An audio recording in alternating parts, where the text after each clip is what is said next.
നമസ്തേ. ഇന്ന് ഞാൻ പറയണം പാൻറ് സ്ട്രെയിറ്റ് പാൻറ്റാണ് എടുക്കാൻ പോകുന്നത്. സ്ട്രെയിറ്റ് പാൻറ് എടുക്കുമ്പോൾ ശ്രദ്ധിക്കാനുള്ളതെന്ന് വെച്ചിട്ടുണ്ടെങ്കിൽ നമ്മൾ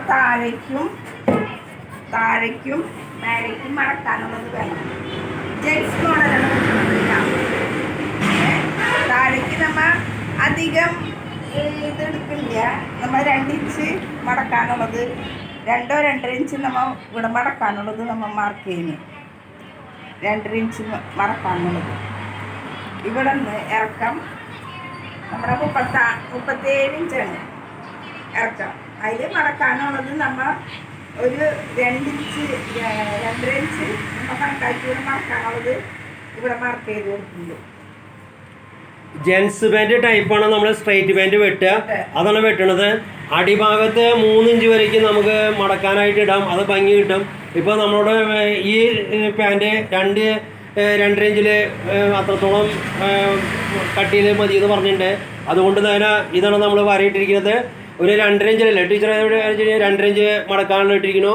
അത് കഴിഞ്ഞ് മുകൾ ഭാഗത്ത് ഇലാസ്റ്റിക് ഇടാനുള്ള ഭാഗം നമ്മൾ 2 ഇഞ്ച് ഒറിജിനൽ അളവിനേക്കാളും കൂടുതൽ എടുത്തിട്ടുണ്ട്.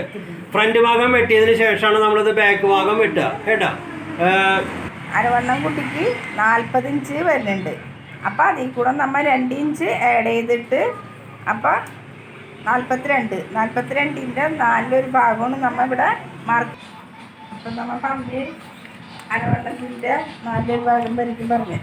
അരവണ്ണത്തിൻ്റെ ഇനി അരവണ്ണം എടുക്കേണ്ടത്. അരവണ്ണത്തിനേക്കാളും നമ്മൾ അരവണ്ണത്തിൻ്റെ ഭാഗത്ത് 2 ഇഞ്ച് ലൂസ് മതി. അത് അധികം ലൂസിൻ്റെ ആവശ്യമില്ല. അപ്പം ഈ കുട്ടിക്ക് അരവണ്ണം എത്രയാണ് പറഞ്ഞത്? 39 40 പ്ലസ് 2 42. അപ്പം 4 ഭാഗം 4 ഭാഗം 10 നമുക്ക് വരുന്ന അളവ്. അപ്പം നമ്മൾ ഇവിടുന്ന് 10 നമ്മൾ മാർക്ക് ചെയ്യുന്നു. 10.5 ഇഞ്ചാണ് നമ്മൾ മാർക്ക് ചെയ്യാൻ പോണത്. 4 തുണിയിലല്ലേ വെട്ടാൻ പോണത്. ഇതിലിപ്പോൾ 2 പീസ് ഉണ്ട്. 4 തുണിയില്ല, 2 പീസ്. ഇതിപ്പോൾ 2 പീസ്. ബാക്ക് പീസ് സെപ്പറേറ്റ് ആയിട്ട് എടുത്ത് വെട്ടും. ഇതിൻ്റെ തനിയാണ് ബാക്ക് പീസ് വെട്ടുക. മറ്റേ സാധാരണ പാൻറ്റിൻ്റെ മാതിരി ഫ്രണ്ടും ബാക്കും ഒരുമിച്ച് വെട്ടില്ല കേട്ടോ.